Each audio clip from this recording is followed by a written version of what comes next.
जय भोलेनाथ दोस्तों। आज मैं आप लोगों के लिए श्राद्ध पक्ष की अमावस्या का वीडियो लेकर आई हूँ। इसे सर्वपितृ अमावस्या कहा जाता है। हम श्राद्ध पक्ष में पूरे नित्य नियम से पूजा पाठ करते हैं और पितरों के लिए श्राद्ध तर्पण करते हैं।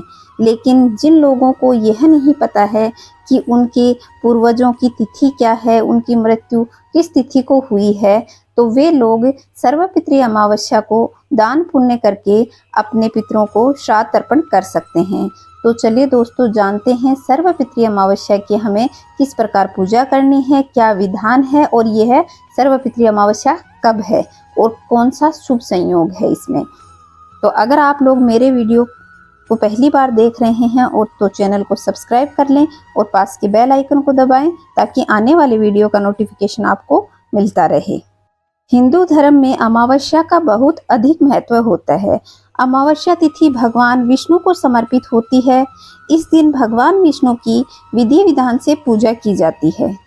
आश्विन मास में पड़ने वाली अमावस्या का महत्व कई गुना अधिक माना जाता है। हर माह में एक बार अमावस्या तिथि पड़ती है। श्राद्ध पक्ष की अमावस्या तिथि को सर्वपितृ अमावस्या, महालया अमावस्या, पितृ अमावस्या या पितृमोक्ष अमावस्या आदि नामों से जाना जाता है। यह श्राद्ध पक्ष का अंतिम दिन होता है। इसके अगले दिन शारदीय नवरात्रे प्रारंभ हो जाते हैं। हिंदू पंचांग के अनुसार हर साल सर्वपितृ अमावस्या आश्विन मास के कृष्ण पक्ष की अमावस्या तिथि को ही मनाते हैं। अब जानते हैं कि इस बार सर्वपितृ अमावस्या कब है और कितने बजे से कितने बजे तक इसका शुभ मुहूर्त है। अमावस्या तिथि का प्रारंभ 13 अक्टूबर 2023 को रात 9:50 पर होगा और अमावस्या तिथि का समापन 14 अक्टूबर को रात 11:24 तक होगा। उदया तिथि के मानने के अनुसार सर्वपितृ अमावस्या 14 अक्टूबर 2023 को मनाई जाएगी। इस दिन शुभ मुहूर्त कौन कौन से हैं उनके बारे में मैं आपको बताती हूँ। कुतुब मुहूर्त 11:44 सुबह से 12:30 दोपहर तक रहेगा। रोहिणी मुहूर्त 12:30 दोपहर से 1:14 दोपहर तक रहेगा। अपराह्न काल का मुहूर्त 1:16 दोपहर से 3:35 सायं तक रहेगा। जो व्यक्ति पितृपक्ष के 15 दिनों तक तर्पण, श्राद्ध आदि नहीं कर पाते हैं, जिन लोगों के घर में पितरों की मृत्यु के बाद उन्हें याद नहीं किया जाता है, तो उन्हें किस तरीके से श्राद्ध, तर्पण, दान आदि इस अमावस्या को करना है। यह सर्वपितृ अमावस्या है। इस दिन पितरों की शांति के लिए, उनकी कृपा के लिए गीता के 7वें अध्याय का पाठ करना चाहिए। अमावस्या को श्राद्ध पर भोजन में खीर पूड़ी अवश्य बनाएं। भोजन कराने और श्राद्ध का समय दोपहर का होना चाहिए। दोपहर को आप ब्राह्मणों को भोजन करवाएं। अगर ज़्यादा ब्राह्मणों को भोजन नहीं करवा सकते तो एक ब्राह्मण को बुलाकर अवश्य भोजन कराएं। उनका तिलक करें, उन्हें दक्षिणा दें और घर के सदस्यों के साथ भोजन करें।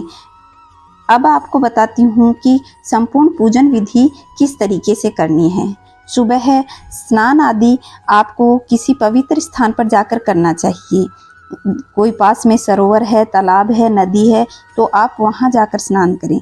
अगर नहीं कर पाते तो अपने घर के बाल्टी में थोड़ा सा गंगा जल डालकर उसमें गंगा का भाव करके उस बाल्टी को पानी से भर लें और उससे स्नान करें। उसके बाद में आप स्वच्छ वस्त्र धारण करें। घर के पुरुष हैं तो हो सके तो वे सफ़ेद वस्त्र धारण करें। फिर पितरों के निमित्त तर्पण करें। तर्पण में एक कलश लेकर के उसमें जल भरें, उसमें थोड़ा सा कच्चा दूध मिलाएं, काले तिल, कुसा, सुगंधित पुष्प आदि डाल करके दक्षिण की तरफ मुख करके पितरों को जल का तर्पण करें। उसके बाद पिंडदान करें। पिंडदान में आप जौ का आटा लेकर उसे गूंथकर शक्कर मिला करके गूंथें और फिर उसके पिंड बना करके उसे किसी पवित्र स्थान पर दान करना चाहिए। इसे पिंडदान कहते हैं। लेकिन यह विधि हमें ब्राह्मणों से ही करवानी चाहिए, तो हमें अच्छा और शुभ फल देते हैं और हमारे पितृ भी हमें आशीर्वाद देते हैं। इस दिन हमें निर्धनों को वस्त्र दान करना चाहिए और ब्राह्मणों को भोजन कराना चाहिए। भोजन के बाद दक्षिणा देनी चाहिए और चरण स्पर्श किए बिना फल नहीं मिलता, इसलिए चरण स्पर्श अवश्य करें। पूर्वजों का नाम लेकर के आप जितना भी दान कर सकते हैं आपको अवश्य करना चाहिए। इस दिन आपको एक दीप दान अवश्य ही करना है। घर के पास किसी भी सरोवर के पास जा कर के आपको दीप दान करना है। दीप दान करने के लिए आपको क्या करना होगा, या तो आप किसी सरोवर के पास जाएं, और नहीं हो तो आप पीपल वृक्ष के पास जा कर के आप तेल का या घी का एक दीपक ले जाएं और उसे जला करके आप अपने पितरों के निमित्त प्रार्थना करें कि हमारे पितृ हमसे प्रसन्न होकर के वापस अपने धाम लौटें और हमसे कोई त्रुटि हो तो वे हमें क्षमा करें। इस तरीके से आपको दीपदान करना है। और उस दिन आपको पंचबलि अवश्य देनी है। पंचबलि में आपको गाय को, कुत्ते को, चींटियों को और कोए को भोजन करवाना है और एक ब्राह्मण को भोजन करवाना है। इस तरीके से ये पंचबलि दी जाती है और पितरों के निमित्त प्रार्थना करी जाती है कि पितर हमसे प्रसन्न होकर लौटें। यह सब कार्य आपको पितृ अमावस्या को करने हैं। तो दोस्तों, मैंने आपको पितृ अमावस्या पर क्या क्या करना है वह सब विधि आपको बता दी है। अगर आपको वीडियो पसंद आए तो लाइक शेयर करें और चैनल को सब्सक्राइब कर लें। पास के बेल आइकन को दबाएं ताकि और आगे आने वाले वीडियो आपको सबसे पहले मिलते रहें। जय श्री कृष्ण।